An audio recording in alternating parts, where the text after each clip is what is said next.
Datanglah Tuhan Yesus. Wahyu 22 ayat 3 dan 4. Tahta Allah dan tahta anak domba akan ada di dalamnya, dan hamba-hambanya akan beribadah kepadanya. Dan mereka akan melihat wajahnya, dan namanya akan tertulis di dahi mereka.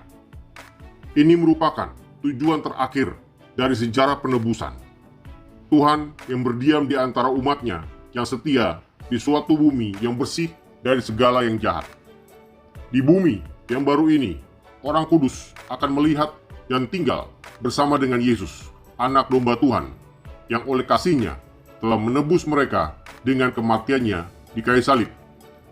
Kesukacitaan mereka yang terbesar adalah, berbahagialah orang yang suci hatinya, karena mereka yang akan melihat Allah. Wahyu 22 ayat 19.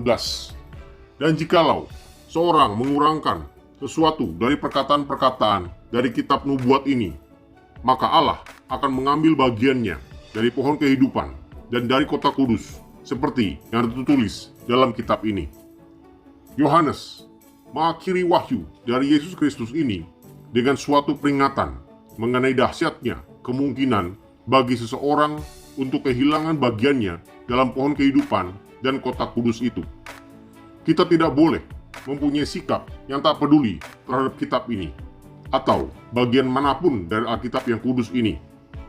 Sikap semacam ini dinyatakan jikalau kita memilih untuk mempercayai hanya beberapa bagian tertentu dari pernyataan Tuhan dan menolak bagian-bagian lain yang tidak kita sukai, atau jika kita mengajarkan gagasan-gagasan kita sendiri seolah-olah itu merupakan bagian dari firman Tuhan.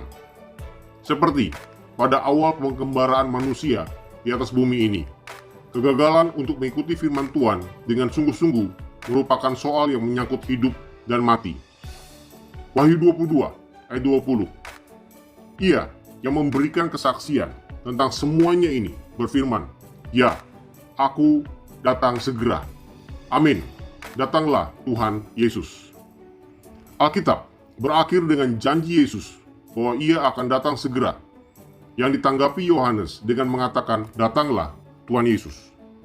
Kerinduan ini menjadi bagian dari semua orang Kristen yang sejati. 1. Doa ini merupakan suatu pengakuan bahwa sebelum Ia datang, keselamatan kita tetap belum sempurna. Kejahatan dan dosa masih belum diatasi dan dunia ini belum dibaharui. 2. Kita memiliki cukup alasan untuk percaya bahwa hari itu dengan cepat mendekat ketika Ia yang disebut firman Allah dan bintang timur yang gilang gemilang itu akan turun dari surga untuk mengambil umatnya yang setia dari bumi untuk dibawa ke rumah Bapanya.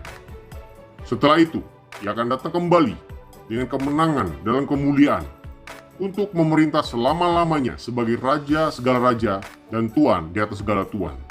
Ini merupakan pengharapan kita yang tak kunjung padam dan penuh bahagia. Marilah kita katakan, amin. Datanglah Tuhan Yesus, dan kasih karunia Tuhan Yesus menyertai kita sekalian. Amin.